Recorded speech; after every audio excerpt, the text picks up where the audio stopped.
Kartik private company में sales manager था। उसके माता पिता, पत्नी मीरा, बहन राधा और 2 बच्चे हैं। एक दिन मीरा कहती है, कार्तिक, बच्चों के स्कूल में एनुअल फंक्शन के लिए 2000 जमा करने पड़ेंगे। अरे अभी कुछ दिन पहले ही तो 10,000 जमा किए थे ना। हाँ, वो तो फीस और प्रोजेक्ट के पैसे जमा किए थे। अभी तो अगले महीने एडमिशन फीस और किताबों के पैसे भी जमा करवाने पड़ेंगे। 40 से 50,000 का खर्चा है। मीरा, इतनी तो सैलरी भी नहीं है मेरी, ऐसे कैसे काम चलेगा? तो मैं क्या करूं? बच्चे को सरकारी स्कूल में डाल दूं? मीरा, तुम जानती हो ना, मैं मुश्किल से 35 से 40,000 ही कमा पाता हूँ। इस घर के खर्चे दिन ब दिन बढ़ते जा रहे हैं, थोड़ा कंट्रोल करो ना। क्या खाना और कपड़े पहनना भी बंद कर दूं? मैं ऐसा नहीं कह रहा हूँ मीरा। तुम जानती हो राधा का भी पोस्ट ग्रेजुएशन पूरा होने वाला है। घर के खर्चों के साथ उसकी शादी की जिम्मेदारी भी उठानी है। मेरे बच्चों की पढ़ाई से ज्यादा इम्पोर्टेंट राधा की शादी है, तो करो जो मन में आए।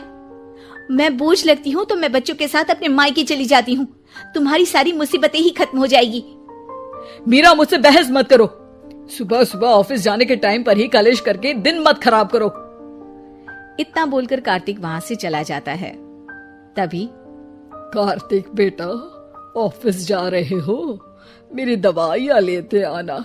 और बेटा, बिजली का भी बिल 2 महीने से जमा नहीं हुआ, इसे भी आज जमा करवा देना। जी पिताजी, लाइए बिजली का बिल। 4,600 रुपए बिजली का बिल आया है। माँ, मीरा, राधा, कितना ज्यादा बिल आया है। भैया, ये 2 महीने का बिल है और मैं तो सिर्फ फोन चार्ज करती हूँ। अरे बेटा, मैं तो गीजर से पानी गर्म करने के अलावा मेरे कमरे में एक पंखा और एक लाइट ही तो जलते हैं। मीरा, तो फिर इतना बिल कैसे आया? हाँ, सारा इल्जाम मेरे पर ही लगा दो ना। भाभी, आप भी तो एसी चलाती हो, उससे भी बिजली का बिल बहुत ज्यादा आता है ना। एसी मेरे मायके से आई है और वो भी अब सबकी आंखों में खटकने लगी है। मीरा, अपना मुंह बंद करो और आज के बाद तुम एसी नहीं चलाओगी। माँ, आप भी अपना पानी धूप में गर्म करके नहाया करो। कार्तिक ये कहकर घर से ऑफिस के लिए निकल गया। घर से कुछ आगे जाते ही उसकी गाड़ी पंचर हो गई। कार्तिक को पंचर बनवाकर ऑफिस पहुंचने में लेट हो गया। बॉस ने कार्तिक को अपनी कैबिन में बुलाया। मे आई कम इन सर?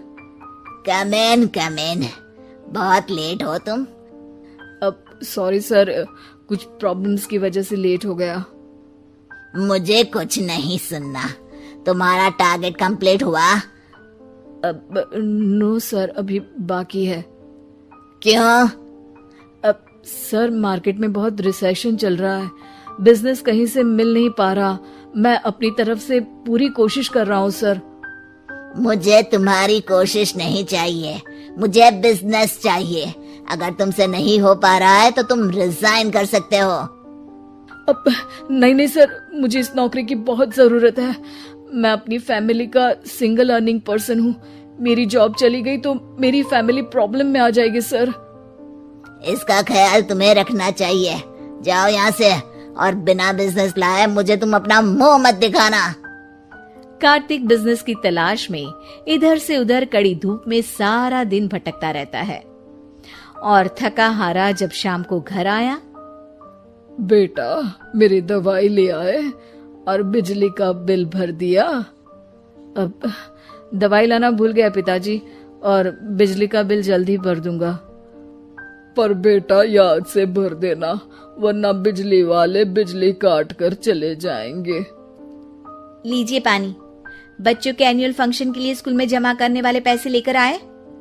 अभी सैलरी नहीं आई है मेरा, और अकाउंट में ज्यादा पैसे भी नहीं बचे हैं। तो क्या बच्चों को स्कूल भेजना बंद कर दूं? बच्चे अगर इस साल एनुअल फंक्शन नहीं अटेंड करेंगे तो कोई पहाड़ नहीं टूट पड़ेगा। और अब तुम मेरा दिमाग खाना बंद करो। अरे, आप मुझ पर क्यों चिल्ला रहे हैं? कार्तिक गुस्से में घर से बाहर चला जाता है। अब मीरा रोने लगती है। भाभी, आप रोइए मत, टेंशन लेने से कुछ नहीं होगा। पर राधा, घर के भी खर्चे हैं, कार्तिक के गुस्सा करने से घर के खर्चे नहीं पूरे होंगे। पर मीरा बेटा, लड़ाई करने से भी कोई समाधान नहीं मिलेगा, उल्टा घर का माहौल ही खराब होगा। पर मुझे लगता है हमें भी घर के खर्चों में हाथ बढ़ाना चाहिए। मुझे योगा सेंटर में जॉब का ऑफर मिला है, मैं कल से ही जॉब ज्वाइन कर लूंगी।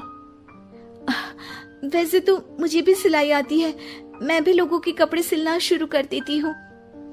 हाँ बेटा, मैं भी तुम्हारा घर के कामों में हाथ बटा दिया करूंगी और काज बटन लगाकर सिलाई करने में भी सहायता करूंगी।